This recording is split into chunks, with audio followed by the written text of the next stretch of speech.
Hello दोस्तों, स्वागत है आपका ITI क्रैक में। मैं चंदन कुमार। आज हम डीसी जनरेटर के सीरीज़ 4 लेके आए हैं और इसके बारे में आज चर्चा करेंगे और बहुत ही विस्तार पूर्वक इसको हल करने का प्रयास करेंगे। ठीक है, तो वीडियो अच्छा लगे तो वीडियो को लाइक और सब्सक्राइब जरूर करें। चलिए आइए वीडियो स्टार्ट करते हैं।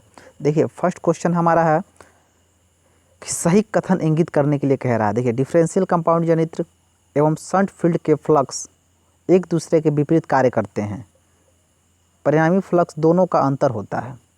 पहला ऑप्शन। दूसरा है ओवर कंपाउंड जनित्र, लेवल कंपाउंड जनित्र, अंडर कंपाउंड जनित्र के 3 प्रकार हैं। डिफरेंशियल कंपाउंड जनित्र एवं कम्युलेटिव कंपाउंड जनित्र के 2 प्रकार हैं। उपरोक्त सभी।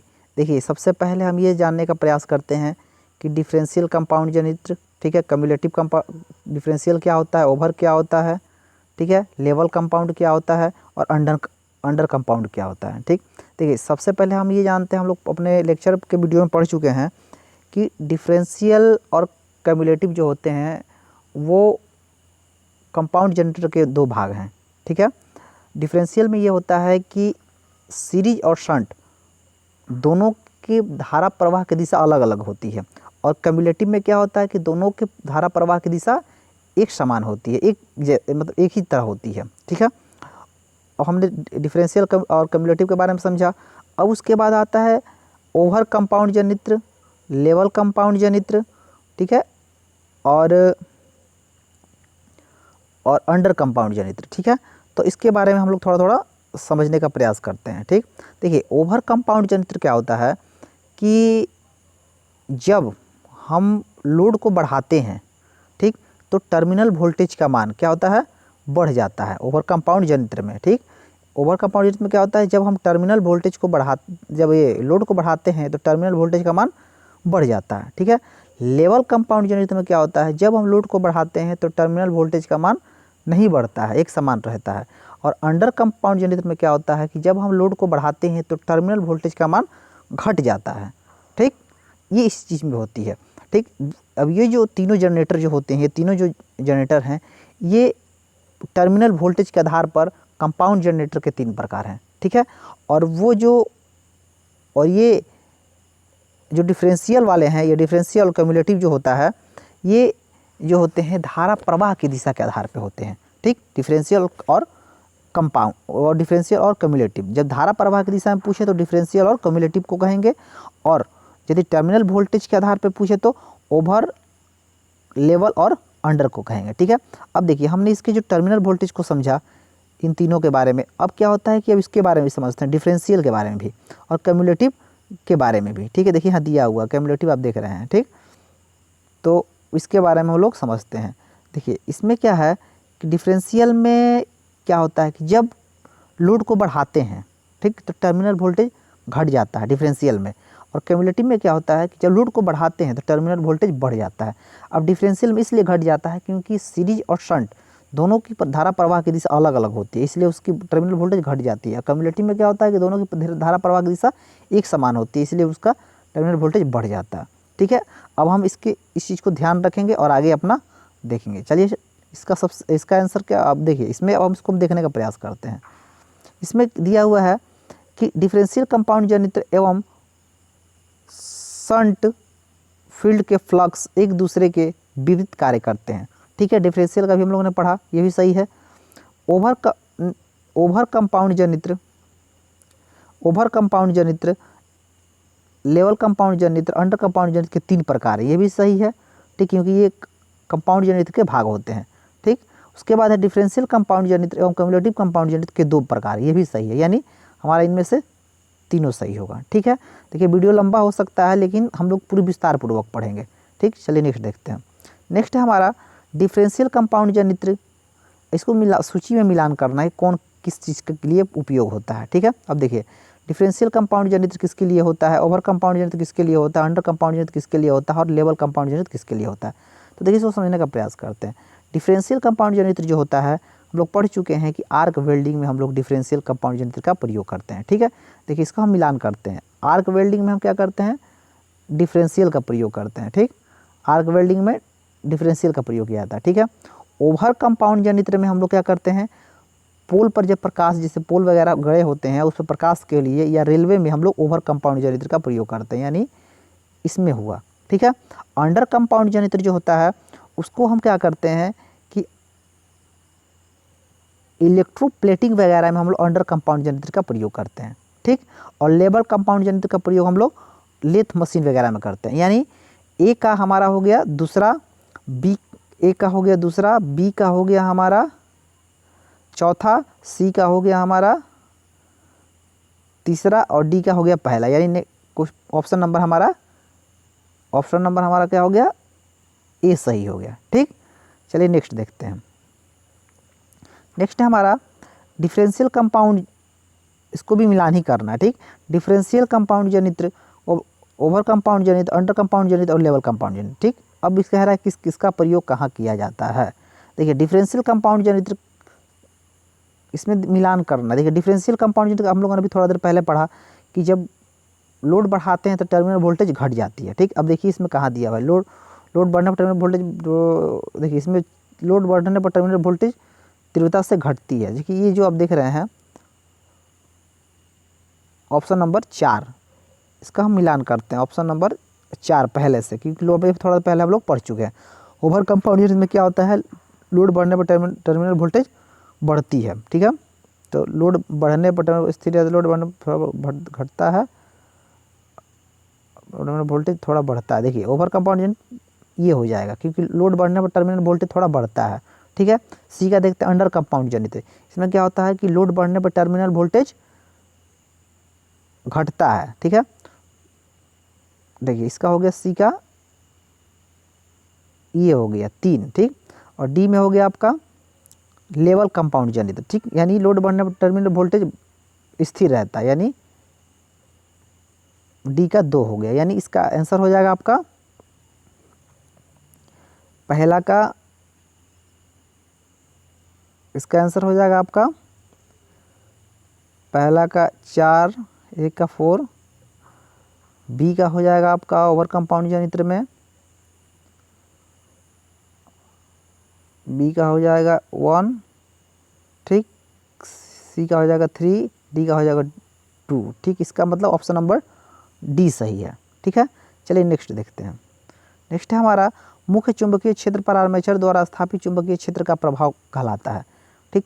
स्पार्किंग कहलाता है, कम्यूटेशन कहलाता है, आर्मेचर प्रतिक्रिया कहलाती है, हंटिंग कहलाती है। देखो ये बोल क्या रहा है, ये कह रहा है कि जब फील्ड वाइंडिंग पर आर्मेचर का प्रभाव पड़ता है, आर्मेचर के फ्लक्स का, तो क्या कहते हैं।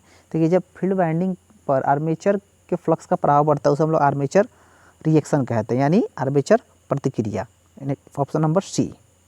चलिए नेक्स्ट देखते हैं। वे प्रभाव जो आर्मेचर प्रतिक्रिया के कारण जनित्र पर पड़ता है क्या कहलाता है। देखिए ऑप्शन नंबर पहला है मुख्य फ्लक्स की एक समानता नष्ट हो जाती है, जनित्र द्वारा उत्पन्न ईएमएफ का मान और दक्षता घट जाती है, मुख्य फ्लक्स पोल पर विचुंबकन प्रभाव उत्पन्न होने के कारण उनका अवशिष्ट चुंबकत्व नष्ट हो जाता है, उपरोक्त सभी। यानी ये कह रहा है कि जब आर्मेचर प्रतिक्रिया होती है तो क्या होता है, ठीक। देखिए जब आर्मेचर प्रतिक्रिया होगी तो मुख्य फ्लक्स की एक समानता नष्ट हो जाती है, ये भी सही है हमारा, क्योंकि जब इसको प्रभावित करेगा तो वो नष्ट हो जाएगी। दूसरा है जनित्र द्वारा वो उत्पन्न ईएमएफ मान और दक्षता घट जाती है, ये भी सही है। मुख्य पोल और विचुंबन प्रभाव उत्पन्न होने के कारण उनका अवशिष्ट चुंबकत्व नष्ट हो जाता है, ये भी सही है, उपरोक्त सभी। यानी इसमें से तीनों सही है, ठीक है। चलिए नेक्स्ट देखते हैं, ठीक। चलिए नेक्स्ट है हमारा ब्रशों को कहाँ रखा जाए ताकि उच्चतम दक्षता प्राप्त हो। देखिए जब हम राकर प्लेट की बात करते हैं, उच्चतम दक्षता प्राप्त करने के लिए कार्बन ब्रश जिस पर फिट होती है, जिस पर राकर प्लेट जिसको हम लोग बोलते हैं, राकर प्लेट पर हम लोग एमएनए और जीएनए को सेट करते हैं, ठीक है। एमएनए का पूरा नाम होता है मैग्नेटिक न्यूट्रल एक्सिस और जीएनए का पूरा नाम होता है ज्योमेट्रिकल न्यूट्रल एक्सिस, ठीक है। जब हमको उच्चतम दक्षता प्राप्त करनी होती है, ठीक, तो हम लोग एमएनए पर सेट करते हैं। कहाँ सेट करते हैं, एमएनए पर सेट किया जाता है। तो ऑप्शन नंबर हमारा बी सही होगा, ठीक। नेक्स्ट देखते हैं कैसे आर्मेचर प्रतिक्रिया को कम किया जाता है, ठीक। ऑप्शन है ब्रश होल्डर से जुड़े रॉकेट आवर्त की सहायता से ब्रशों को जीएनए स्थिति से एमएनए स्थिति में खिसका दिया जाए, ठीक है, ये भी सही है, ठीक। नेक्स्ट देखते हैं, ये ऑप्शन भी ठीक है। अगला ऑप्शन है कंपनसेटिंग वाइंडिंग को सीरीज फील्ड वाइंडिंग में संयोजित करके, ये भी सही है। जब कंपनसेटिंग वाइंडिंग जो होती है सीरीज फील्ड वाइंडिंग में यदि हम उसको जोड़ देते हैं सीरीज फील्ड वाइंडिंग में जोड़ दिया जाता है कैपेसिटिव वाइंडिंग को तो भी स्पार्किंग कम हो जाता है। ठीक, यानी दोनों, तीसरा ऑप्शन है दोनों। ठीक, तो इसका ऑप्शन हमारा हो जाएगा दोनों। ठीक, नेक्स्ट देखते हैं। ठीक, इसमें इसलिए हो जाएगा क्योंकि जब हम GNA से MNA पे लाएंगे तो उसका जो स्पार्किंग है वो कम हो जाता है और उसकी जो क्षमता है वो बढ़ जाती है। ठीक, चलिए नेक्स्ट देखते हैं। नेक्स्ट है हमारा कौन से कार्य, नेक्स्ट हमारा कौन से कार्य कम्यूटेशन के दौरान होता है। ठीक, कार्बन द्वारा घिस जाता है, सेगमेंट से जुड़े कॉइल शॉर्ट सर्किट हो जाते हैं, जनित AC धारा DC धारा प्रवृत्त होती है, उपरोक्त सभी। देखिए एक चीज़ बताते हैं हम आपको कि ये कह रहा है कि कम्यूटेशन के दौरान क्या होता है। ठीक, देखिए कम्यूटेशन ये होता है, किसे कहते हैं सबसे पहले ये समझते हैं। देखिए जब कम्यूटेशन का मतलब ये होता है कि जब कार्बन ब्रश सेगमेंट पर स्लिप करता है यानी रगड़ता है। ठीक, और उस स्थिति में यदि एक से अधिक यानी 2 सेगमेंटों पर घिसता है तो क्या होता है, हमारा आर्मेचर शॉर्ट सर्किट भी हो सकता है। ठीक, उस स्थिति में क्या हो जाएगा, कम्यूटेशन उस स्थिति में क्या होता है, कार्बन द्वारा घिस जाता है, कार्बन द्वारा घिस जाता है, ये भी सही होता है। ठीक, सेगमेंट से जुड़ी कॉइल शॉर्ट सर्किट हो जाती हैं। ठीक, जनित AC धारा DC धारा में परिवर्तित करता है। ठीक, यानी ऑप्शन नंबर हमारा डी सही होगा। ठीक, कम्यूटेशन को हम लोगों ने क्या समझा कि जब कार्बन ब्रश एक से अधिक सेगमेंटों को टच करता है तो क्या होता है, शॉर्ट सर्किट हो जाती है। उस स्थिति में ये तीनों ऑप्शन हमारे सही हो जाएंगे। ठीक, नेक्स्ट देखते हैं। क्या होता है जब कम्यूटेटर पर स्पार्किंग होती है। ठीक, ऑप्शन है कार्बन ब्रश घिस जाता है, कम्यूटेटर गर्म हो जाता है कि उसके सेगमेंट आर्मेचर कॉइल टर्मिनल को शोल्डर पिघल जाते हैं, खुल जाते हैं, कम्यूटेटर की सतह खुरदरी हो जाती है। ठीक है, तो इस स्थिति में हमारा क्या ऑप्शन तीनों सही होगा।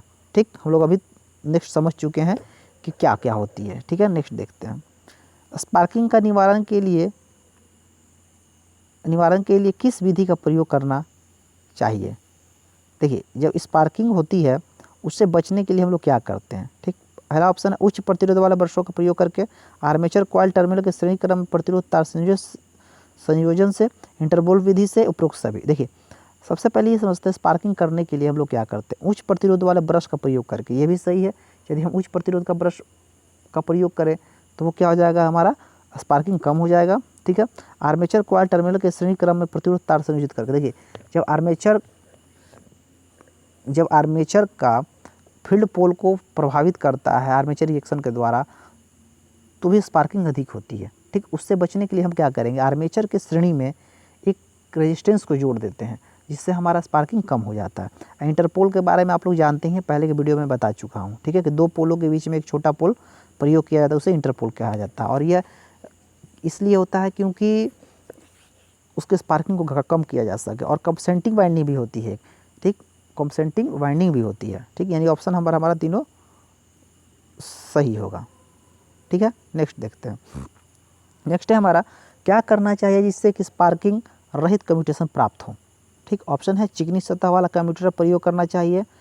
ठीक है, इंटरपोल प्रयोग करना चाहिए, कंपनसेटिंग वाइंडिंग प्रयोग करनी चाहिए, उपयुक्त तीनों। ठीक है, तो इसमें से ऑप्शन हमारा तीनों सही होगा क्योंकि हम लोग अभी थोड़ा देर पहले देख चुके, कंपनसेटिंग वाइंडिंग के बारे में हम लोग बात कर चुके हैं। ठीक है, चलिए नेक्स्ट देखते हैं। आर्मेचर रिएक्शन का प्रभाव किसी DC जनरेटर के असंतृप्त पोल पर क्या होगा।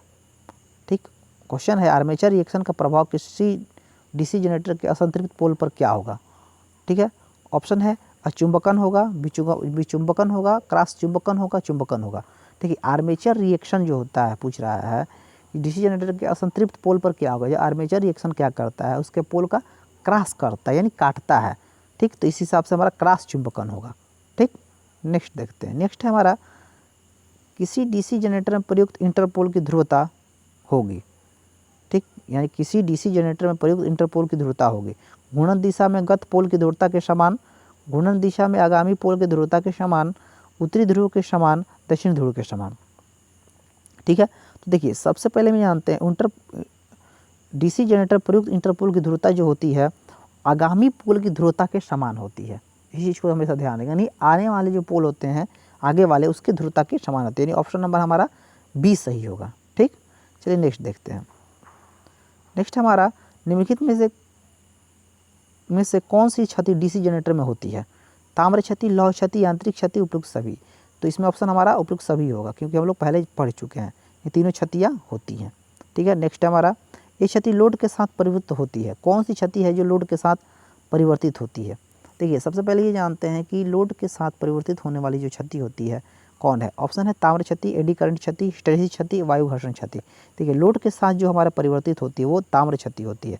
लोड यदि बढ़ता है तो क्षति बढ़ जाती है, और लोड घटता है तो वो क्षति घट जाती है। एडी करंट क्षति और हिस्टैरिसीस क्षति और वायु घर्षण क्षति, ये जो क्षतियाँ होती हैं वो स्थिर क्षति होती है। ठीक है, तो नेक्स्ट देखते हैं। नेक्स्ट हमारा कि सही सूत्र को चुनना है। ठीक, यांत्रिक दक्षता किसे कहते हैं? किसी भी मशीन का जब हम यांत्रिक दक्षता निकालते हैं परसेंटेज में, तो एक फार्मूला होता है। ठीक, ऑप्शन है हमारा, देखिए, यांत्रिक दक्षता बराबर उत्पन्न वैद्युतिक शक्ति बटे में इनपुट यांत्रिक शक्ति इंटू 100। ठीक है, नेक्स्ट है हमारा आउटपुट वैद्युतिक शक्ति बटे में इनपुट यांत्रिक शक्ति इंटू 100। ठीक है, नेक्स्ट अगला है आउटपुट वैद्युतिक शक्ति बटे में उत्पन्न यांत्रिक शक्ति इंटू 100। ठीक, तो देखिए, जब कभी भी हम परसेंट निकालते हैं तो क्या करते हैं कि जिसके एवज में निकालना होता है, ठीक, उसको हम लोग नीचे रखते हैं। ठीक, तो अब देखिए, इनपुट जब हमको किसी भी मशीन का यांत्रिक शक्ति निकालना हो तो क्या करते हैं, उसकी इनपुट यानी कितना वोल्टेज मशीन को दिया जा रहा है, कितनी शक्ति दी जा रही है और कितना वो उसके एवज में निकाल रहा है। ठीक, तब देखिए, सबसे पहले इनपुट यांत्रिक शक्ति बटे में उत्पन्न वैद्युतिक शक्ति, यानी हमने कितनी इसको यांत्रिक शक्ति दिया और कितना उत्पन्न किया वो। ठीक, तो इस हिसाब से हमारा क्या हो जाएगा, ऑप्शन नंबर ए हो जाएगा। ठीक है, तो इस तरह से हमारा वीडियो समाप्त होता है। वीडियो अच्छा लगे तो वीडियो को लाइक और सब्सक्राइब करें, ताकि मैं इस तरह से आपके लिए आगे की वीडियो हमेशा बनाता रहूँ। ठीक है।